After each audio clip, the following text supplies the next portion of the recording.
नमस्कार,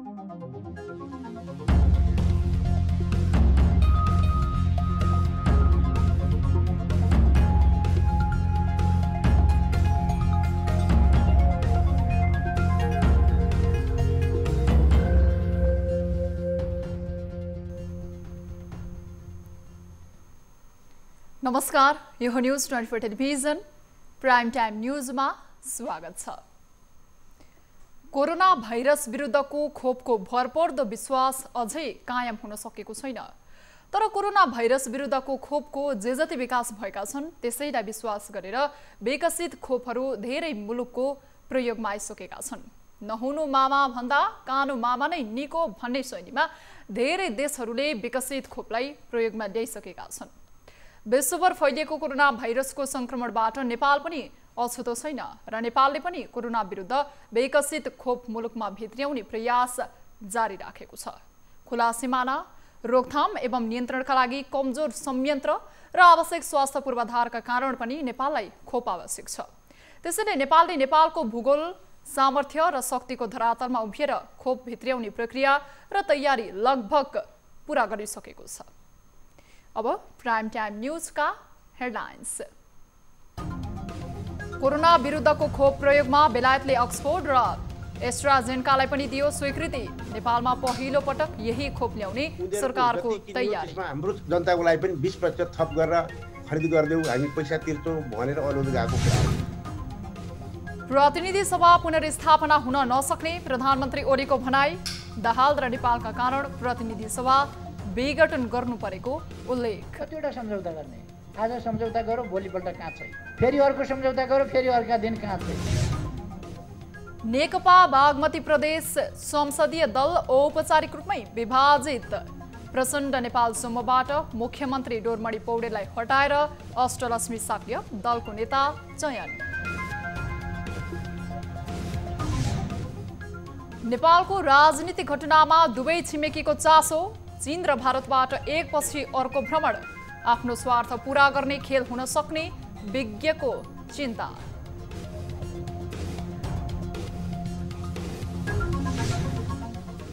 र पाथिभरा क्षेत्रको जंगलमा 7 दिनदेखि लागेको डढेलो अझै नियन्त्रणमा आएन।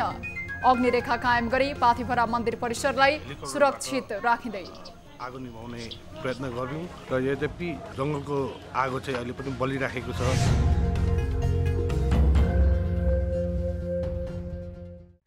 हामी निरन्तर न्यूजमा छौं। अक्सफोर्ड विश्वविद्यालय र एस्ट्राजेनेकाले बनाएको कोरोना भाइरस विरुद्धको खोप प्रयोगमा बेलायतले स्वीकृति दिएसँगै विश्वमा कोरोना विरुद्धका 3वटा खोप उपलब्ध भएको छ। The medicine and health care products regulatory अथोरिटीले अक्सफोर्ड विश्वविद्यालय र एस्ट्राजेनेकाले बनाएको खोप बेलायतमा प्रयोग गर्न अनुमति दिएको हो। यो खोप सामान्य रेफ्रिजरेटरमा 2 देखि 8 डिग्री सेल्सियस तापक्रमसम्म भण्डारण गर्न सकिने हुँदा नेपालका लागि पनि उपयुक्त हुने विज्ञहरूले बताएका छन्। एक रिपोर्ट। अक्सफोर्ड र एस्ट्राजेनेकाले निर्माण गरेको खोपले बेलायतमा अनुमतिको प्रयोग पाएसँगै नेपालमा पनि कोरोना विरुद्धको खोप आउने सम्भावना बढेको छ। नेपालले खोजे जस्तै भण्डारण सहज र कम तापक्रममा राख्न मिल्ने र सुलभ खोपले प्रयोगको अनुमति पाएका कारण यो खोप नेपाल ल्याउन सरकारले तयारी थालेको छ। नेपालको लागि 2 देखि 8 डिग्री तापक्रममा भण्डारण गर्ने भ्याक्सिन एकदमै सुहाउँदो छ र कार्यक्रम गर्न सजिलो हुन्छ। र अर्को कुरा भन्दा तपाईलाई यो चाहिँ अरू भ्याक्सिनको तुलनामा जुन अहिले अरू 2टा पनि लाइसेन्स भएको अवस्था छ, एउटा मोडर्नाले बनाएको भ्याक्सिन र फाइजरले बनाएको भ्याक्सिन, त्यो भ्याक्सिन भन्दा यसको मूल्य धेरै कम छ। त्यसकारण नेपालको लागि चाहिँ यो भ्याक्सिन मतलब सुहाउँदो नै देखिन्छ। अक्सफोर्ड र एस्ट्राजेनेकाले निर्माण गरेको यो खोपको 1 डोजको नेपाली मूल्य करिब 4 देखि 600 को हाराहारीमा पर्न आउँछ। पहिलो डोज लगाएको 12 हप्तापछि दोस्रो डोज लगाउनु पर्छ। 70% सुरक्षित रहेको यो खोप भण्डारण 2 देखि 8 डिग्रीको तापक्रममा भण्डारण गर्न सकिन्छ। बेलायतका वैज्ञानिकहरूले हाल बेलायतमा देखिएको नयाँ कोरोना विरुद्ध पनि यो खोप प्रभावकारी हुने बताएका छन्। विश्व स्वास्थ्य संगठनको मान्यता पाएको सबैभन्दा ठूलो the medicine and health care products regulatory अथोरिटीले प्रयोगका लागि अनुमति दिएकाले विश्व स्वास्थ्य संगठनले अनुमति दिए जत्तिकै भएको भन्दै विज्ञले यो खोप बढी विश्वासिलो र प्रभावकारी पनि मानेका छन्। भारतले पनि आफ्नो देशमा प्रयोग गर्ने कोरोना विरुद्धको खोप यही हुने सम्भावना भएकाले नेपालमा पनि यही खोप ल्याउन सकिने विज्ञ बताउँछन्। बेलायतमा यदि यसले लाइसेन्स पाइसकेपछि भारतमा पनि छिटै पाउँछ भन्ने मैले आशा गर्छु र भनेपछि भारतमा पनि पहिलो भ्याक्सिन युज हुने अब मलाई लाग्छ यही एस्ट्राजेनिका नै हो। उनीहरूले पनि यही एस्ट्राजेनिकालाई किन्ने मैले देखेको छु। त्यही हाम्रो पनि यदि उनीहरूले एस्ट्राजेनिका प्रयोग गर्छ र खरिद गर्छ भने हामीलाई पनि उनीहरूको जति किन्ने हो त्यसमा हाम्रो जनताको लागि पनि 20% थप गरेर खरिद गरिदेऊ, हामी पैसा तिर्छौँ भनेर अनुरोध गएको कुरा हो। नेपाल सरकारले नेपालमा कोरोना विरुद्धको खोप ल्याउन भारत सरकारलाई पनि पत्राचार गरेको छ। भारतमा जुन खोप प्रयोगमा आउँछ त्यो खोपको लागत मूल्य लिएर नेपालमा पनि उपलब्ध गराइदिन पत्राचार गरेको विज्ञले जानकारी दिएका छन्। अक्सफोर्ड र एक्स्ट्राजेन्काको खोप पनि भारतको सेरम इन्स्टिट्युटमा बनिरहेको कारण उक्त कम्पनीलाई पनि नेपाल सरकारले 2 हप्ता अगाडि नै पत्राचार गरेको र बुधबारसम्म कुनै जवाफ नआएको समितिका संयोजकले जानकारी दिएका छन्। क्यामेरा ब्युरोका साथ टिभी जर्नलिस्ट रिया भण्डारी, काठमाडौँ।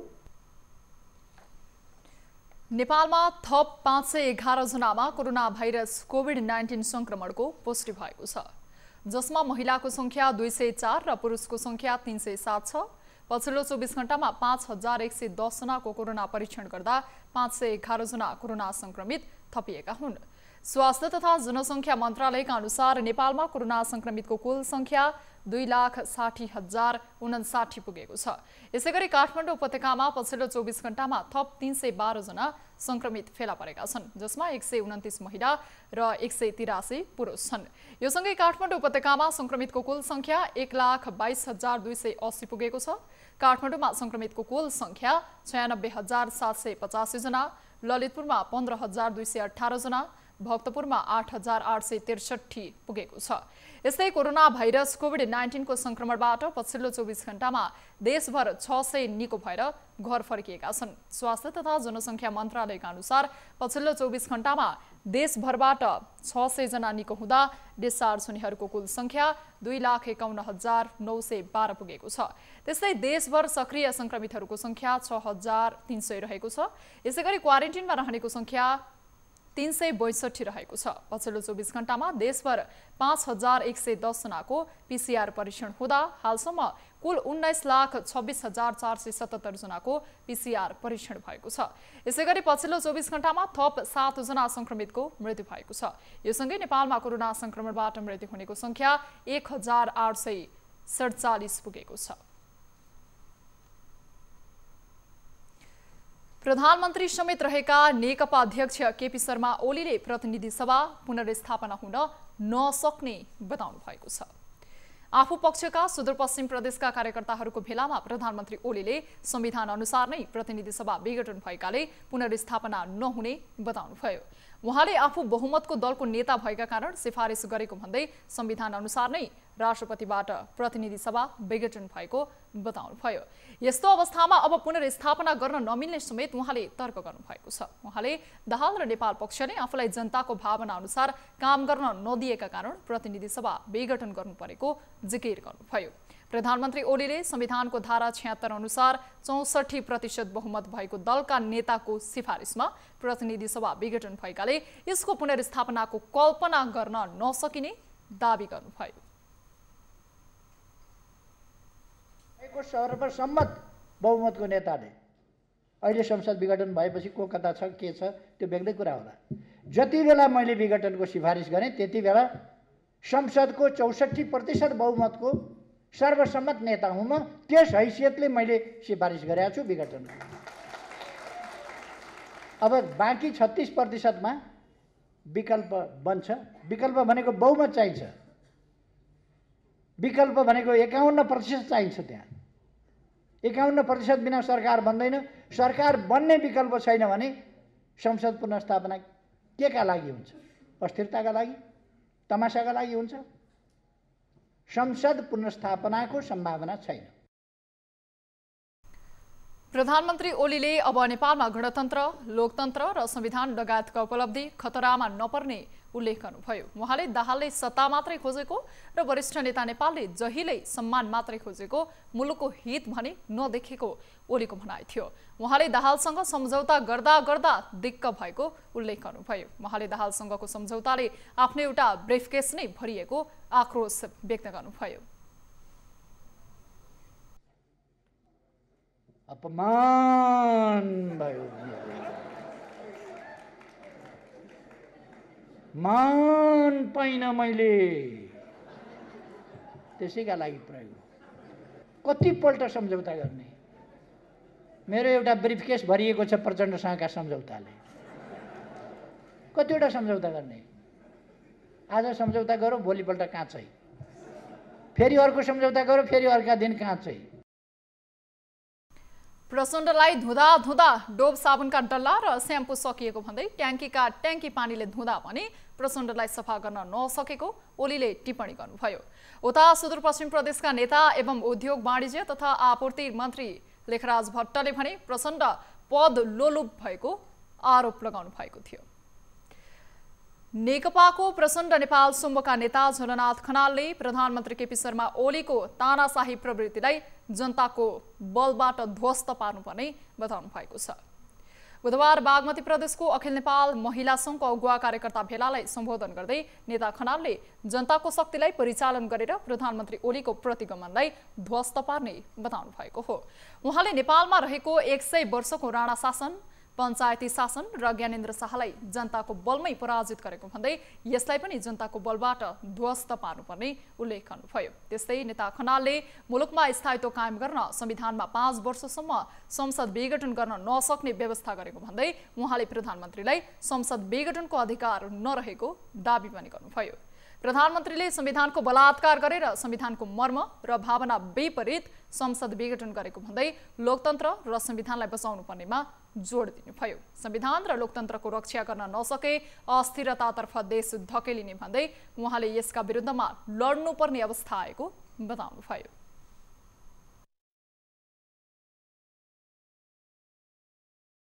संसद विघटन गर्न प्रधानमन्त्रीलाई त्यस्तो खालको विशेषाधिकार हुँदैन। त्यो विशेषाधिकार चाहिँ हाम्रो संविधानमा राख्नु हुँदैन भनेर हामीले संविधान निर्माण गरेका हौँ। संविधान सभाका सम्पूर्ण सदस्यहरूले त्यति बेला त्यही कुरालाई हामीले स्वीकार गरेर त्यसलाई हामीले हस्ताक्षर गरेका छौँ। हामीले बनाएको संविधान हो यो। त्यस्तै नेता खनालले प्रधानमन्त्री ओलीको प्रतिगामी प्रवृत्ति, लोकतन्त्र र आम जनताको इच्छा र आकांक्षा विपरीत रहेको भन्दै जनताको बलिदानबाट प्राप्त उपलब्धि रक्षा गर्न अगाडि बढ्नुपर्ने आजको आवश्यकता रहेको बताउनुभयो। उहाँले बालुवाटारमा गरिएको ओली पक्षको भेला संविधान र लोकतन्त्र विरोधीको भेला भएको टिप्पणी समेत गर्नुभएको थियो। नेपाल कम्युनिस्ट पार्टीको बागमती प्रदेश संसदीय दल विभाजित बनेको छ। प्रचण्ड नेपाल समूहले संसदीय दलको नेतामा अष्टलक्ष्मी साक्यलाई चयन गरेको छ। बुधबार पेरिस डाँडामा बसेको प्रचण्ड नेपाल समूहको दलको बैठकले साक्यलाई नेता चयन गरेको हो। त्यसअघि बागमती प्रदेशका मुख्यमन्त्री डोरमणी पौडेलले नेकपा संसदीय दलका उपनेता र सचेतकलाई पदमुक्त गर्नुभएको थियो भने आफू विरुद्ध अविश्वासको प्रस्ताव दर्ता गर्ने 45 जना सांसदमध्ये 30 जनालाई स्पष्टीकरण सोध्नु भएको थियो। प्रचण्ड नेपाल समूहको प्रदेशसभा संसदीय दलको बैठकले भने स्पष्टीकरणको जवाफ दिनु नपर्ने निष्कर्ष पनि निकालेको छ। यो समूहले साक्यलाई यसअघि नै दलको नेता बनाएर मुख्यमन्त्रीका रूपमा प्रस्ताव गरी पौडेल विरुद्ध अविश्वासको प्रस्ताव दर्ता गराएको थियो। त्यस निर्णयलाई संसदीय दलको बैठकले अनुमोदन गरेको सांसदहरूले बताएका छन्। 110 सदस्यीय प्रदेशसभामा नेकपाका 81 सांसद छन्। तीमध्ये 45 जना अष्टलक्ष्मी साक्यको पक्षमा रहेको प्रचण्ड नेपाल समूहको दाबी छ। तर दुवै पक्षले सरकार बनाउन वा टिक्नका लागि कांग्रेसको साथ आवश्यक पर्छ। नेपालको पछिल्लो राजनीतिक घटनामा दुई छिमेकको चासो वात्तै बढेको छ। पहिले भारतले माइक्रो म्यानेजमेन्ट गर्दै आएकोमा अहिले चीन पनि नेपालको राजनीतिमा नजिकबाट चासो देखाउन थालेको छ। दुवै मुलुकले आफ्ना अधिकारीहरूको नेपाल भ्रमणलाई तीव्रता दिन थालेका छन्। पछिल्ला 2 महिनामा भारत र चीनबाट उच्च भ्रमणहरू भए त्यसको क्रम अझै टुटेको छैन। एक रिपोर्ट। मंगलबार चिनिया कम्युनिस्ट पार्टी अन्तर्राष्ट्रिय विभागका उपमन्त्री गुओ येचो सहित 4 जना नेपाल भ्रमण गरेर फर्किए। उनीहरूले भातृत्व कायम गरेको नेपाल कम्युनिस्ट पार्टी नेकपा फुट र प्रतिनिधि सभा विघटनप्रति चिन्ता जनाए। नेपाल भ्रमणका क्रममा उनीहरूले राष्ट्रपतिदेखि प्रमुख राजनैतिक दलका नेताहरूसँग भेटवार्ता गरे। 4 सदस्यीय चिनिया टोली स्वदेश फर्किनु अघिल्लो दिन भारतबाट पनि एउटा टोली नेपाल भ्रमणका लागि आएको छ।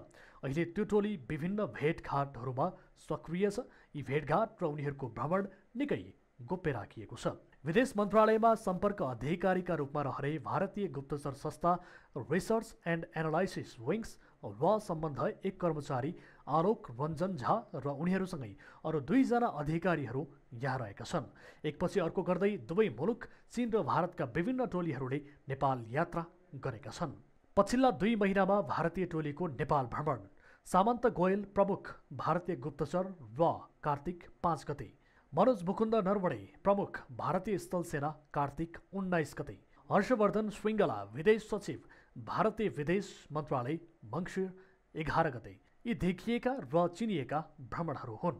यी बाहेक भारतबाट धेरै साना ठुला अनौपचारिक भ्रमणहरू भए। पछिल्लो पटक भारतीय जनता पार्टीका विदेश विभाग प्रमुख विजय चौथाइवालाले प्रधानमन्त्री सहित रहेका नेकपा अध्यक्ष केपी शर्मा ओली र उनी निकट नेताहरूसँग मात्र भेटवार्ता गरेका छन्। यो पनि चर्चामा आएको भारतीय टोलीको नेपाल भ्रमण हो। साना साना तहबाट भएका भ्रमणहरू धेरै भए। सोमबार मात्र पनि भारतको एउटा टोली नेपाल भ्रमणमा रहेको छ। दक्षिणी छिमेकीले बढाएको भ्रमणका बीच उत्तरी छिमेकी चीनले पनि भ्रमणहरू र नेपालमै रहेकी चिनिया राजदूतको सक्रियता भत्तै बढायो। चिनिया टोलीको नेपाल भ्रमण। वै फेङ्हे चिनिया रक्षा मन्त्री मङ्सिर 14 गते, गुओ येचौ उपमन्त्री चिनिया कम्युनिस्ट पार्टी अन्तर्राष्ट्रिय विभाग पुस 12 गते। यी भ्रमण बाहेक अनौपचारिक भ्रमणहरू चीनका तर्फबाट पनि धेरैवटा भएका छन्। चिनिया गुप्तचर संस्थाका प्रतिनिधिहरू पनि बाक्लै नेपालमा रहेका छन्।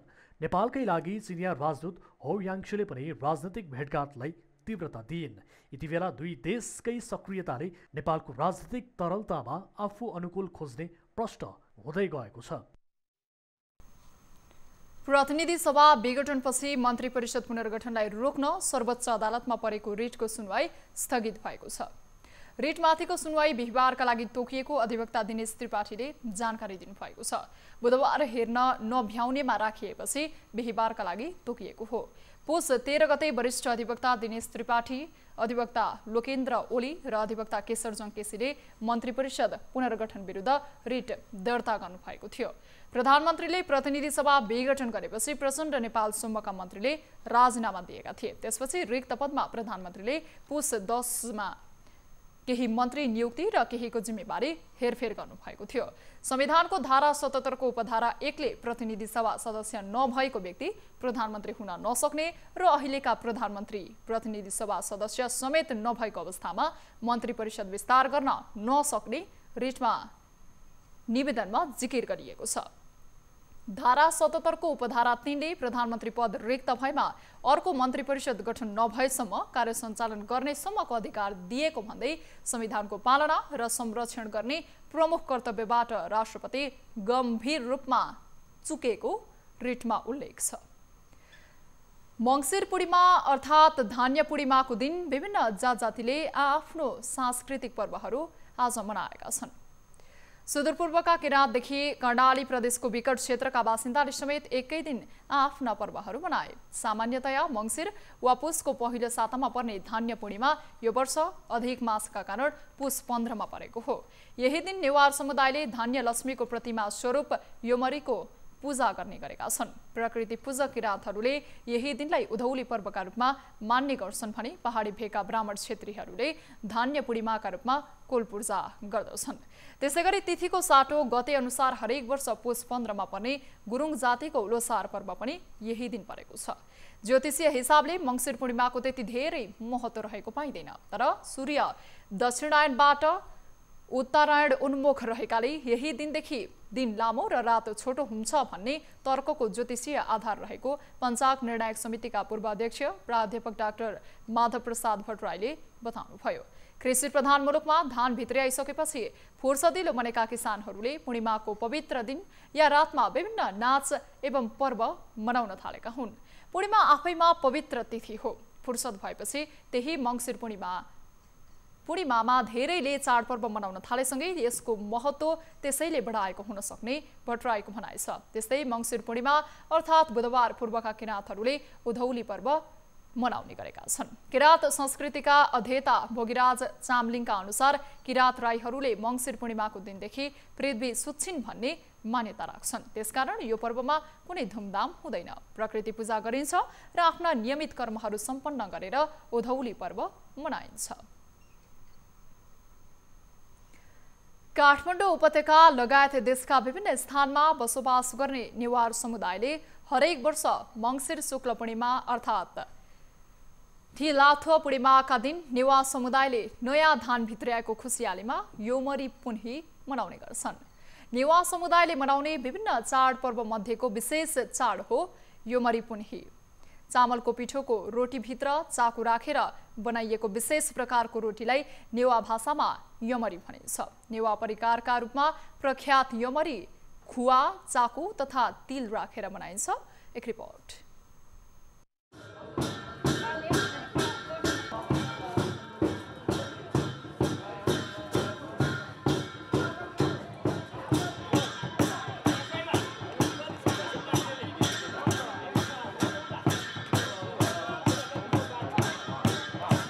बुधबार मङ्सिर शुक्ल पूर्णिमा यो दिन नेवार समुदायले योमरी पूर्णिमा मनाउने गर्छन्। अर्थात् चामलको पिठोको रोटीभित्र चाकु वा खुवा राखेर विशेष प्रकारको परिकार बनाइने गरिन्छ, जसलाई योमरी भनिन्छ। यसको पौराणिक महत्त्व रहेको छ। किम्वदन्ती अनुसार पाञ्चाल देश अर्थात् हालको पनौतीमा सुचन्द्र महाजन नाम गरेका एक दानी र धर्मात्मा दम्पति थिए। उनीहरूको दयालु स्वभावको ख्याति जताततै फैलिएपछि एक दिन धनका देवता कुबेर सुचन्द्र कतिको दानी रहेछन् भनी बुझ्नका लागि दरिद्र रूप धारण गरी उनको घरमा माग्न पुगेछन्। महाजन दम्पतिले ती माग्नेलाई सत्कार गरी योमरी सहित खानेकुरा श्रद्धाका साथ खुवाएको देखेर खुसी भएका कुबेरले आफ्नो सक्कली रूप देखाए र ती दम्पतिलाई योमरीको गुण र धानको भकारीमा गणेश, कुबेर र तिनका वाहन सहितको प्रतिमा बनाई पूजा गर्दा उनीहरूको श्री सम्पत्ति बढ्दै गएको किम्वदन्ती प्रचलित छ। सबैजना मिलेर चाहिँ योमरी बनाउँछौँ हैन। अनि त्यसपछि चाहिँ योमरीको चाहिँ गणेश बनाउँछौँ, अनि भैरव बनाउँछौँ, धनको देउता बनाउँछौँ र योमरीहरू बनाएर चाहिँ त्यो धानमा राख्छौँ।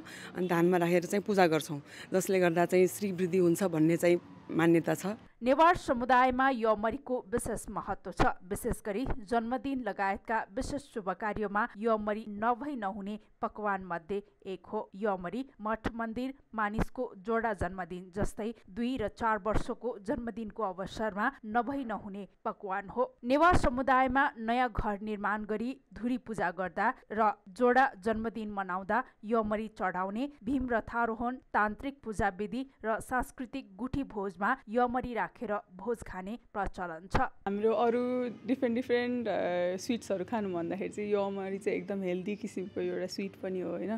यो योमरी पुनी भन्छ पहिल्यैदेखि यस्तो टाइममा राखेको जाडोमा हैन। जाडोमा किन त नि हाम्रो बडीलाई हिटहरू बिल्डअप गर्नुपर्छ हैन।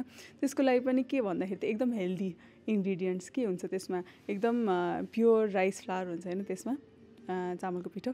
अनि त्यसपछि त्यसमा कोकोनटहरू हाल्छ खुवासँग मिक्स गरेर। त्यसमा त्यो स्पाइसेसहरू हुन्छ नि सबै हिट बिल्डअप गर्नलाई बडीमा हैन, जसले गर्दाखेरि चाहिँ हाम्रो बडीमा वार्मथ होस् हैन। योमरीको कुबेर, गणेश, लक्ष्मी, ज्यापुनी, ख्या, महादेव, पार्वती लगायतको मूर्ति बनाएर आफ्ना अन्नका भकारी र धुकुटी अर्थात् भण्डार कोठामा चढाउँदा अन्न वृद्धि हुने र त्यसको प्रभावले घर अन्नले भरिपूर्ण हुने तथा धन लाभ हुने जनविश्वास रहिआएको छ। यसरी चढाएको योमरी 4 दिनपछि विवाहिता छोरी चेली बोलाएर उनीहरूको हातबाट प्रसाद खाइसकेपछि योमरी पुनी सकिन्छ।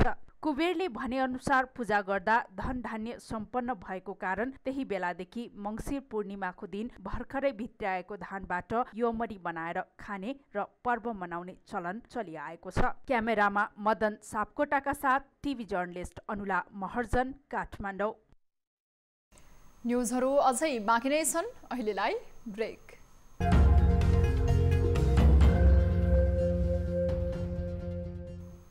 हामी निरन्तर न्युजमा छौँ। पाथिभरा क्षेत्रको जंगलमा 7 दिनदेखि लागेको डढेलो अझै नियन्त्रणमा आएको छैन। मन्दिर आसपासका क्षेत्रमा रहेको आगो छिटै सल्किने झाडीलाई सफाई गरेको साथै अग्निरेखा बनाएकाले पाथिभरा मन्दिर भने अहिलेसम्म सुरक्षित रहेको छ। एक रिपोर्ट। फुङलिङ नगरपालिका वडा नम्बर 11 फावा खोलामा पर्ने पाथिभरा सामुदायिक वन र श्रीजंगा गाउँपालिका वडा नम्बर 3 सिंगैसाको सुनपाती सामुदायिक वनमा डढेलो फैलिएको पाथिभरा क्षेत्र विकास समितिका कार्यकारी निर्देशक मणमणि काफ्लेले जानकारी दिनुभयो। यता फुङलिङ नगरपालिका 10 को मयामतर्फ डढेलो फैलिएर मन्दिर क्षेत्र खतरामा पर्ने देखिएकाले मयामतर्फ फैलिन नदिनका लागि नेपाली सेना, नेपाल प्रहरी, सशस्त्र प्रहरी, पाथिभराका कर्मचारी र स्थानीयले प्रयास गरिरहेको ताप्लेजुङका प्रमुख जिल्ला अधिकारी झरेन्द्र प्रसाद चापागाईले बताउनुभयो। हामीले थाहा पाउने बित्तिकै नेपाली सेनाबाट मेयर साहबको नेतृत्वमा 30 जना सैनिकहरू हिमकाली गुल्मबाट अनि नेपाल प्रहरीबाट इन्सपेक्टरको नेतृत्वमा 20 जना प्रहरी जवानहरू र सशस्त्र प्रहरीको चाहिँ इन्सपेक्टरको नेतृत्वमा 15 जना हामीले पठाएको थियो। त्यसमा चाहिँ के हो भन्दाखेरि हामीले जुन बेला थाहा पायौँ त्योभन्दा अगाडि पनि आगलागी भएर त्यो चाहिँ एउटा नियन्त्रणमा आइसकेको अवस्था थियो। बिहान सामान्य रहे पनि दिउँसो पक्का हावा चल्ने र मौसम सुक्खा हुँदै गएपछि आगो बढ्ने गरेकाले नियन्त्रण लिन समस्या परेको हो।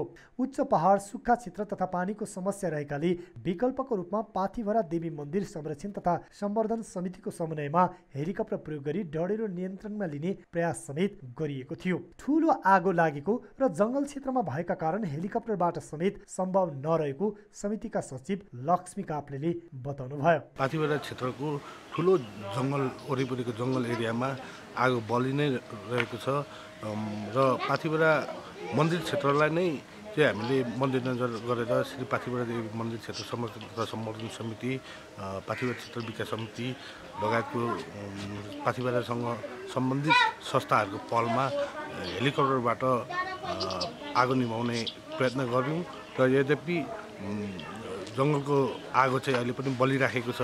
वन क्षेत्रमा रहेको गुराँस तथा सल्ला जस्ता काँचै बल्न सक्ने प्रजातिका बिरुवा भएकाले डढेलो नियन्त्रणमा झनै समस्या भएको स्थानीयको बुझाइ छ। सो क्षेत्र मुख्य गरी रेड पाण्डाको वासस्थानका रूपमा लिने गरिएको छ। आगलागीले बहुमूल्य जडीबुटी तथा वनस्पतिका साथै विभिन्न प्रजातिका बोट बिरुवा नष्ट भएका छन्। ताप्लेजुङबाट टिभी जर्नलिस्ट बसन्त लिम्बुको रिपोर्ट। ठेकेदार कम्पनीको चरम लापरवाहीका कारण देशभर हजारौं आयोजनाहरू अलपत्र बनेका छन्। ठेक्कापट्टा हात पार्न मरिहत्ते गर्ने ठेकेदारहरू आफूले जिम्मा लिएको कामप्रति जिम्मेवार देखिँदैनन्, जसका कारण देश विकासको सपनामै सीमित हुँदैछ। राष्ट्रिय आयोजना लगायत अन्य आयोजनाको नियमन गर्ने निकाय भने मस्त निन्द्रामै छ। विराटनगर महानगरपालिका 4 मा रहेको नोबेल मेडिकल कलेज जाने पुल जीर्ण बन्दा पनि मर्मत सम्भार नभएको विषय हाम्रो प्राथमिकतामा परेको छ। मेडिकल कलेज जस्तो संवेदनशील क्षेत्रको पुल जीर्ण बनेर दुर्घटनाको जोखिम बढे पनि सम्बन्धित निकायको नजर पुगेको छैन। एक रिपोर्ट। विराटनगर महानगरपालिका 4 मा रहेको नोबेल मेडिकल कलेज जाने पुल जीर्ण बनेसँगै दुर्घटनाको जोखिम बढ्दो छ। कञ्चनबारी चोक हुँदै मेडिकल कलेज जाने नहरको पुल जीर्ण बनेपछि दुर्घटना हुने गरेको छ। सुनसरी बोरङ सिंचाई आयोजनाले 2 दशक अघि आफ्नो माथतको नहरमा एकहोरो गाडी सञ्चालनका लागि 6 फिटको पुल निर्माण गरेको थियो। तर नोबेल मेडिकल कलेजको स्थापना भएसँगै कलेजले आफ्नो सवारी साधन गुडाउन करिब 12 फिटको बाटो निर्माण गरेपछि पुलको क्षमतामा असर गरेको छ। विराटनगरको नोबेल मेडिकल कलेज अगाडिको पुल जीर्ण बन्दा दैनिक दुर्घटनाको जोखिम बढ्दै गएको हो। अस्पताल पुग्ने बिरामी, आफन्त र कुरुवाका साथै दैनिक हजारौं सवारी साधन पुलको बाटो भएर मेडिकल कलेज जाने आउने गरेका छन्। तर नहरको उत्तरतर्फको पुल नाङ्गो, सानो र जीर्ण भएका कारण सवारी साधन र पैदल यात्रुलाई स्थान नपुग्दा दुर्घटना हुने गरेको छ। जीर्ण अवस्थाको पुल हो, धेरै 35-40 वर्ष पुरानो हो। हजुर, यो साँगुरो पनि छ है, यो नोबेलको भनौँ न टर्निङ मार्ग पनि पर्छ यो पुल है। यो पुल चाहिँ बनाउनै पर्छ, ठुलो बनाउनै पर्छ, नयाँ बनाउनै पर्छ। कलेजले आफ्नै लगानीमा एकहोरो बाटोलाई दोहोरो बनाए पनि पुल भने त्यत्तिकै छोडिदिएको छ। अस्पताल पुग्ने तीव्र गतिका एम्बुलेन्स र अन्य सवारी साधनको चापलाई जीर्ण पुलले थेक्ने अवस्था छैन। पटक पटकको दुर्घटनाले पुलमा रहेका खम्बाहरू भाँचिएपछि स्थानीयमा त्रास बढेको छ। पछिल्लो 1 महिनामा 20 भन्दा बढी दुर्घटना भएको स्थानीयको भनाइ छ। एक्सिडेन्ट नभए पनि बाइक त एकदम हुतिएर नै झरिरहन्छ एनी टाइम।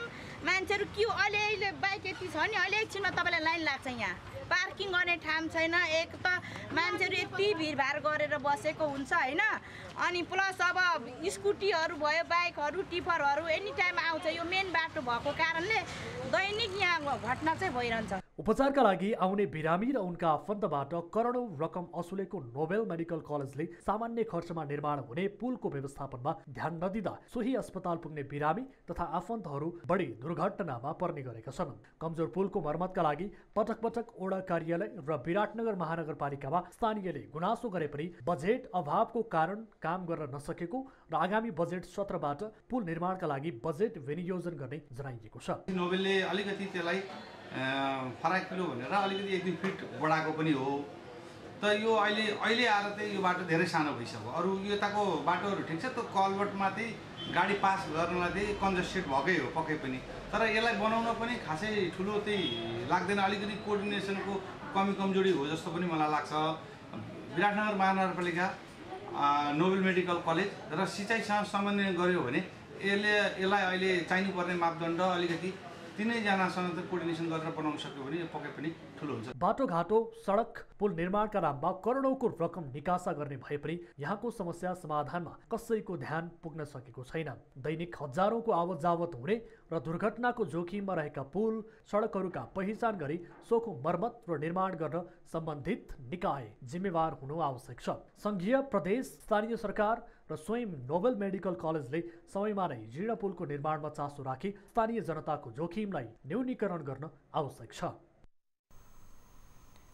मकुना हात्तीको मनपरीले कोसीटप्पु वन्यजन्तु आरक्ष आसपासका बासिन्दा आतंकित छन्।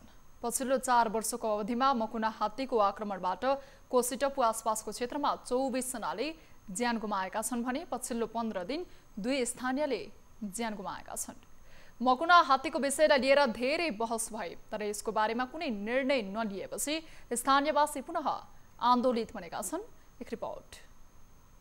सुनसरीमा हात्तीको आक्रमणबाट 2 साताको अवधिमा 2 जनाको ज्यान गएपछि स्थानीय आन्दोलित बनेका हुन्। उनीहरूले हात्ती नियन्त्रणको प्रभावकारी कदम नचालिँदा स्थानीयवासीले अकालमा ज्यान गुमाउनु परिरहेको बताएका छन्। पूर्व पश्चिम राजमार्ग अवरोध गरी आन्दोलनमा उत्रिएका स्थानीयले मृतकको शव सडकमा राखेर प्रदर्शन चर्काएपछि सुरक्षा निकाय सहितको टोली घटनास्थल पुगेको थियो। हिजो अस्ति एकजनालाई मार्यो हात्ती, फेरि आज राति मार्यो। यस्तै मार्दै गर्छ। यो बलवाको एरियाको मान्छेले मार्दै गर्छ भाइ। बलवा एरियाको मान्छे कसरी बच्छ, कसरी जिउँछ? दिनभरि मान्छे, गरिब मान्छे काम गर्न जान्छ। यता धेरै धान खेती गेहूँ हुँदैन, यो सबै हुँदैन। कहाँबाट कमाएर ल्याउँछ, खान्छ। हेर्नुहोस् यो सरकार के गर्छ?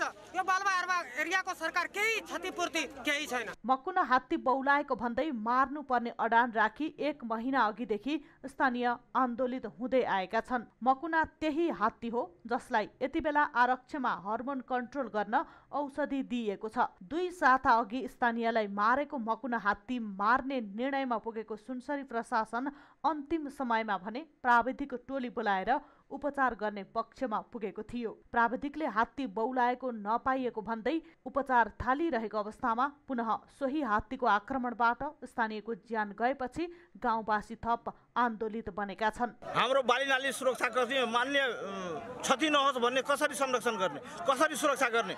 अब यसले कुनै सुनवाई गरेन भने हामी अब घरको वरिपरि बाली समेत घेरा गर्ने, घरको वरिपरि करेन्ट लगाउने। अब त्यसमा हात्ती मर्यो भने यो नेपाल सरकारले, यो कोसीटप्पु वन्यजन्तु आरक्षका निकाय विभागले र मन्त्रालयले यो कुरालाई आदेश हामीहरूलाई दिनु पर्यो। मकुना हात्तीले अहिलेसम्म मारेको भनेको 24-25 जना जति पुऱ्याइसकेको छ यसले। अस्ति पनि भर्खरै यसैले मारेको र यो हात्ती वास्तव हेर्दाखेरि यो मान्छेलाई मार्नेतिर अलिकति बढी चाहिँ यसले उ गरिरहेछ सुरुदेखि। त्यसकारण यसको चाहिँ तुरन्तै निराकरण हुनु पर्यो।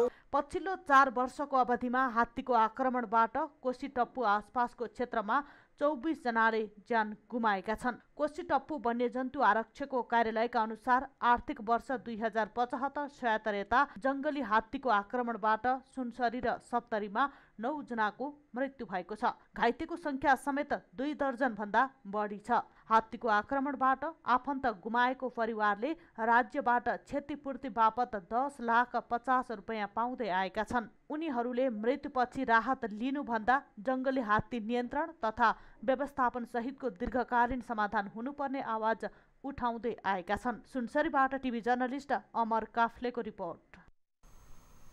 युवा तथा खेलकुद मन्त्री दावा लामा तामाङले खेलकुद र युवा उत्थानका लागि आफ्नो प्रयास सुरु हुने बताउनु भएको छ। स्काउट लिडर राजीव खत्रीको स्काफ नामक नियात्रा संग्रह विमोचन गर्दै मन्त्री तामाङले राजनीतिक सङ्कटका बेला आफूले जिम्मेवारी पाएको बताउँदै खेलकुद र युवाका लागि विशेष कार्यक्रम ल्याउन आफू सक्रिय बन्ने उल्लेख गर्नुभयो। उहाँले स्काउटमा देखिएका समस्या समाधान गर्दै नेपाली स्काउटिङको विकासमा योगदान पुर्याउने प्रतिबद्धता पनि जनाउनुभयो। विकासलाई परिणाममुखी बनाउनका लागि युवा तथा खेलकुद मन्त्रालय सदा यहाँसँग सहकारी र सहयात्रा गर्न तत्पर रहनेछ। म यही यहाँ सामु प्रतिबद्धता जाहेर गर्दै कार्यक्रममा राष्ट्रिय युवा परिषदका उपाध्यक्ष माधव ढुङ्गेलले स्काउटले मानवलाई नै अनुशासनमा राख्ने उल्लेख गर्नुभयो। खत्रीद्वारा लिखित नियात्रा स्काफमा 14वटा निबन्धहरू संग्रहित गरिएको छ। अब बिजनेस न्यूज।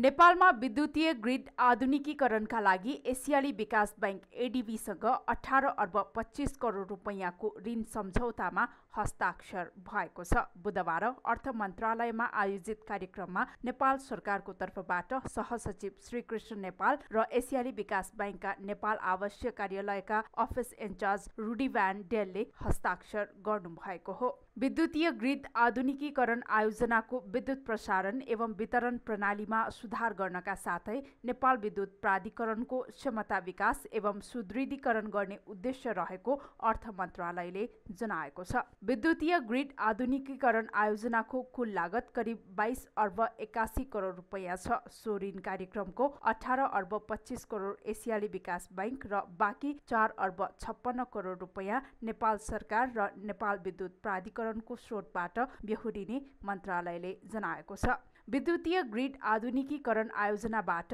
विद्युत चुहावटका कारण हुने ऊर्जा नोक्सानीलाई न्यूनीकरण गरी बचत हुने ऊर्जा छिमेकी मुलुकमा समेत निर्यात गर्न सकिने र यसबाट आर्थिक गतिविधिमा योगदान पुग्ने अर्थ मन्त्रालयको भनाइ छ। संसद विघटनसँगै उत्पन्न राजनीतिक अस्थिरताकै अवस्थामा पनि शेयर बजार करिब 50 अङ्कले बढेको छ। बुधबार शेयर बजार करिब 50 अङ्कले बढेर 2062 अङ्कमा कायम भएको हो। शेयर बजारमा 50 अङ्कले बढेर 2062 अङ्क पुगे पनि कारोबार रकम भने 4.5 अर्ब रुपैयाँमा सीमित भएको छ।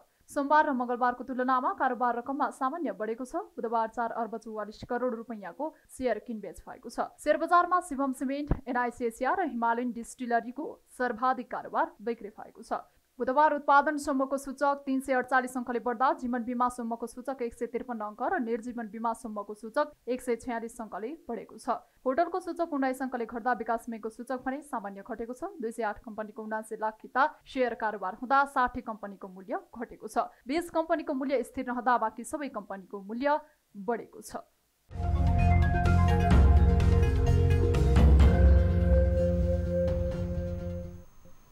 न्युजहरू अझै बाँकी नै छन्। अहिलेलाई ब्रेक।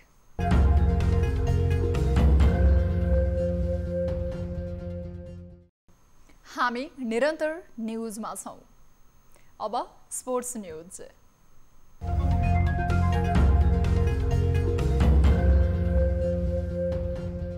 प्रधानमन्त्री कप महिला क्रिकेट प्रतियोगिता अन्तर्गत बुधबारको खेलमा प्रदेश 1 र बागमती विजयी भएका छन्। दाङको लमहीमा जारी प्रतियोगिता अन्तर्गत बुधबारको पहिलो खेलमा प्रदेश 1 ले सुदूरपश्चिम प्रदेशलाई 5 विकेटले पराजित गरेको हो। लगातार दोस्रो जित निकालेको प्रदेश 1 को सेमिफाइनल पुग्ने सम्भावना पनि बलियो बनेको छ।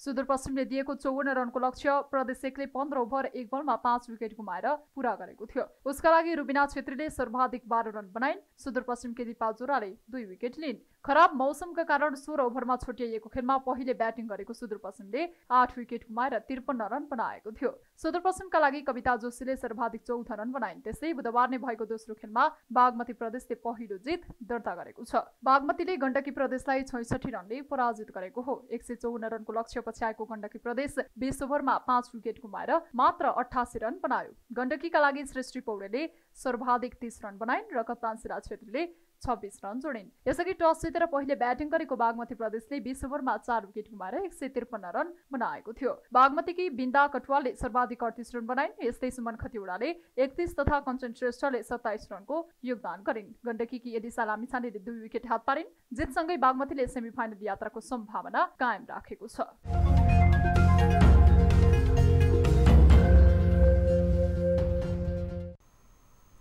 अब विद्या बस्नेतका साथमा फटाफट न्यूज।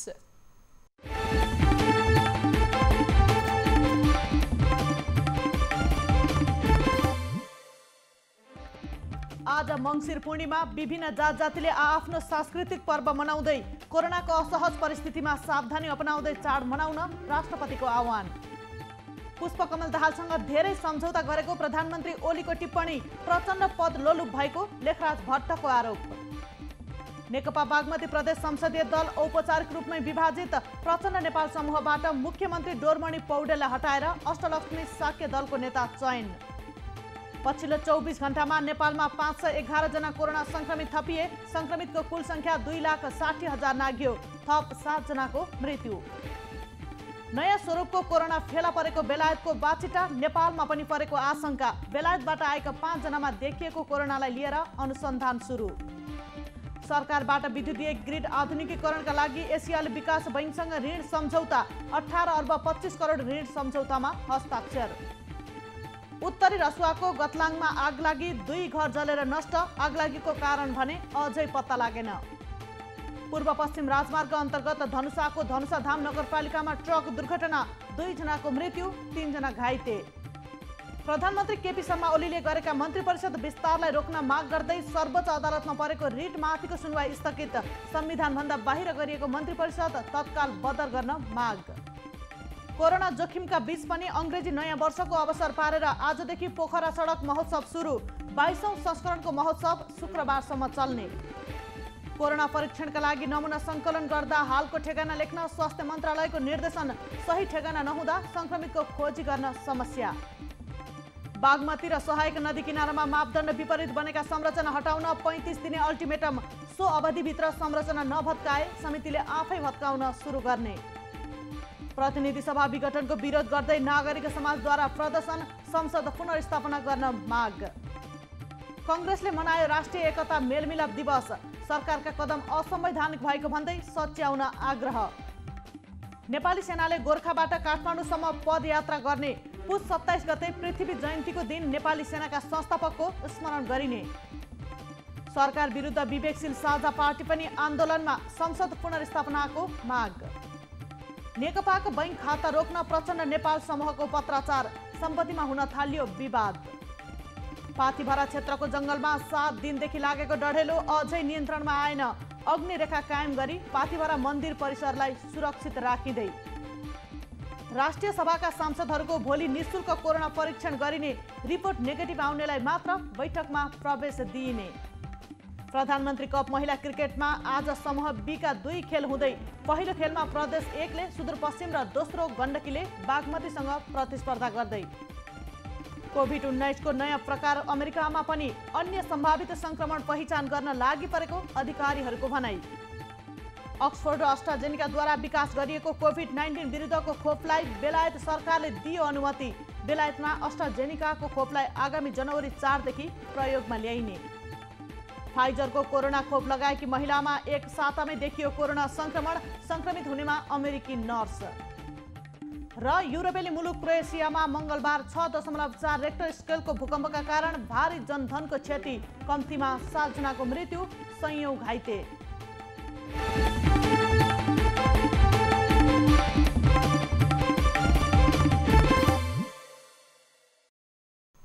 अब एउटा रोचक प्रसङ्ग। ब्राजिलका एक व्यक्तिले आफ्नो 8औं वैवाहिक वर्षगाँठको अवसरमा आफ्नी पत्नीलाई चन्द्रमामा घडेरी किनेर उपहार दिएका छन्। वैवाहिक वर्षगाँठमा पत्नीलाई चन्द्रमाको 3 एकड जमिन किनेर उपहार दिने धर्मेन्द्र अनिजा नामका ती व्यक्ति सायद दुनियाँका पहिलो व्यक्ति हुन्। भारतीय मूलका धर्मेन्द्र हाल ब्राजिलमा कार्यरत छन्। उनले अमेरिकाको New York city state lunar society international नामक कम्पनी मार्फत चन्द्रमामा घडेरी खरिद गरेका हुन्। चन्द्रमाको 14.3 डिग्री उत्तरी अक्षांश तथा 5.6 पूर्वी देशान्तरमा उनले 3 एकड जमिन खरिद गरेका हुन्। चन्द्रमामा जमिन खरिद गरेसँगै धर्मेन्द्रले चन्द्रमाको नागरिकता समेत प्राप्त गरेका छन् र भविष्यमा उनलाई चन्द्रमामा थप जमिन खरिद बिक्री गर्ने अधिकार समेत प्रदान गरिएको छ। चन्द्रमामा आफूले किनेको घडेरीको लाल पूर्जा उनले वैवाहिक एनिभर्सरीका दिन पत्नी सपनालाई उपहार दिए। चन्द्रमामा 3 एकड जमिन किन्दा कति रकम खर्च भयो त यो जान्ने चाहना सबैको होला, तर धर्मेन्द्र भने यसको मूल्य बताउन चाहँदैनन्। उपहारको मूल्य नहुने अर्थात् अनमोल हुने उनको तर्क छ। अब प्राइम टाइम न्यूज सक्नु अघि अहिलेसम्मका हेडलाइन्स पुनः एकपटक। कोरोना विरुद्धको खोप प्रयोगमा बेलायतले अक्सफोर्ड र एस्ट्राजेनेकालाई पनि दियो स्वीकृति। नेपालमा पहिलो पटक यही खोप ल्याउने सरकारको तयारी। जनताको लागि पनि 20% थप गरेर खरिद गर्दै हामी पैसा तिर्छौँ भनेर अनुरोध गएको कुरा। प्रतिनिधि सभा पुनर्स्थापना हुन नसक्ने प्रधानमन्त्री ओलीको भनाई। दाहाल र नेपालका कारण प्रतिनिधि सभा विघटन गर्नु परेको उल्लेख। कतिवटा सम्झौता गर्ने, आज सम्झौता गरौँ भोलिपल्ट काँचै, फेरि अर्को सम्झौता गरौँ फेरि अर्का दिन काँचै। नेकपा बागमती प्रदेश संसदीय दल औपचारिक रूपमै विभाजित। प्रचण्ड नेपाल सुमोबाट मुख्यमन्त्री डोरमणि पौडेललाई हटाएर अष्टलक्ष्मी साक्य दलको नेता चयन।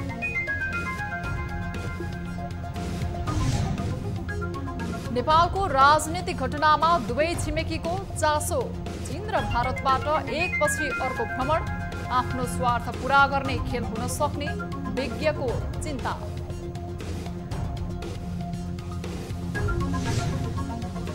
र पाथिभरा क्षेत्रको जंगलमा 7 दिनदेखि लागेको डढेलो अझै नियन्त्रणमा आएन।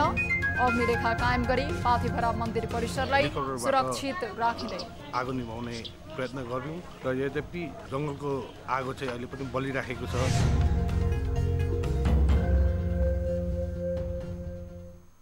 प्राइम टाइम न्यूज अहिलेलाई यति नै। जाँदा जाँदै ताली र गालीका लागि हामीले सोधेको प्रश्न, 21 दिनभित्र उखु किसानलाई भुक्तानी दिने सम्झौता कार्यान्वयन हुन्छ भन्ने कुरामा विश्वस्त हुनुहुन्छ?